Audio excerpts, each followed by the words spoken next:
The massive interstellar warship glided silently through the vast abyss of space, its sleek and angular form cutting through the cosmic void like a predator on the hunt. The ship, known as the Eclipse Vanguard, was the pride of Earth's fledgling interstellar fleet, a marvel of human engineering and a symbol of defiance against the encroaching unknown that lurked beyond the reaches of their home system. Its hull, dark as obsidian, bore the intricate marks of battle, each scorch and dent a testament to the countless engagements it had survived. Glowing blue energy cores pulsed along its surface, illuminating the intricate paneling with an eerie rhythmic light, a heartbeat in the vast loneliness of space. Inside, the command deck bustled with activity. Officers in sleek Navy uniforms moved with practiced efficiency, their eyes flickering between holographic displays that projected tactical readouts and sensor data from the surrounding expanse. Captain Elias Mercer stood at the center of it all, his chiseled features bathed in the soft blue glow of the ship's main console. His piercing green eyes remained locked on the forward viewport, where the swirling hues of a distant nebula cast an ethereal glow against the endless black. "Status report," Mercer commanded, his voice steady despite the tension that had settled over the crew like a thick fog. "No anomalies detected in the primary scan," Lieutenant Amara Cade replied from her station, her fingers dancing over the sleek interface of her console. "But we're picking up faint energy signatures along the periphery of our range. Could be nothing. Could be something." Mercer's gaze narrowed. The Eclipse Vanguard was deep in uncharted space, beyond the reaches of the Sol system, beyond the boundaries of known galactic civilization.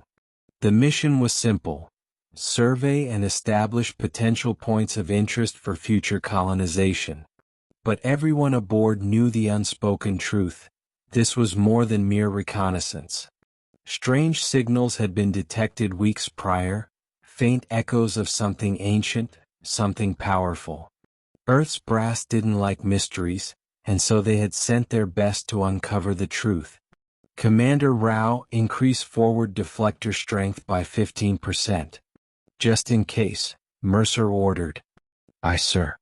Bringing deflectors to 75%, Commander Rao acknowledged, his voice carrying the gruff efficiency of a veteran who had seen one too many battles.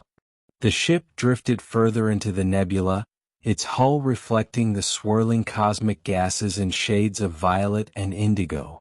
The eerie silence of space was deceiving. Within minutes, a shrill alarm cut through the tension like a knife. "Contact." Cade's voice was sharp, urgent. "Something just dropped out of warp, dead ahead." The view screen flickered, and then they saw it, a vast, obsidian-colored vessel, easily 3 times the size of the Eclipse Vanguard. Its surface was adorned with bioluminescent lines, pulsing in a slow rhythmic pattern, like veins carrying the lifeblood of some ancient, slumbering beast. There were no visible weapons, no aggressive maneuvers, but the sheer presence of the thing sent a chill through the bridge crew. "Jesus Christ," someone whispered under their breath. "Hail them," Mercer ordered, keeping his voice level despite the unease gripping his chest. The communication officer, Ensign Darrow, tapped rapidly at his controls. No response. But his brow furrowed. "Sir, they're broadcasting something. It's not in any known language, but it's structured. A repeating pattern like an ancient code." Mercer exhaled sharply. "Run it through the translation matrix. See if we can make sense of it." The ship's AI, a sophisticated intelligence known as Athena, immediately set to work, analyzing the cryptic signals. A few moments later, the synthetic voice of Athena spoke through the bridge speakers. Message partially translated. Key phrases identified. Warning. Custodians of the rift. Do not proceed. Awakening imminent. A heavy silence settled over the bridge. "Awakening?" Cade murmured, exchanging uneasy glances with the crew. Before anyone could speculate further, the alien vessel shuddered, and suddenly the space around it distorted. A deep, resonant hum filled the Eclipse Vanguard, vibrating through its very core. The view screen flickered again, this time revealing something that should have been impossible. From the folds of space itself, an enormous structure began to materialize. A vast, ringed construct, ancient and colossal, stretching across the void like the remains of a god's forgotten throne. Its surface was adorned with impossible symbols, shifting and realigning like they were alive. At its center, a swirling vortex of dark energy pulsed erratically, as if something within was struggling to break free. "Captain, what are we looking at?" Rao whispered, his voice uncharacteristically shaken. Athena's voice interrupted, this time laced with something eerily close to urgency. "Energy readings are destabilizing. Unknown structure is emitting massive gravitational fluctuations. I strongly advise immediate withdrawal." Mercer's mind raced. Every instinct screamed at him to retreat, to put as much distance as possible between his ship and that thing.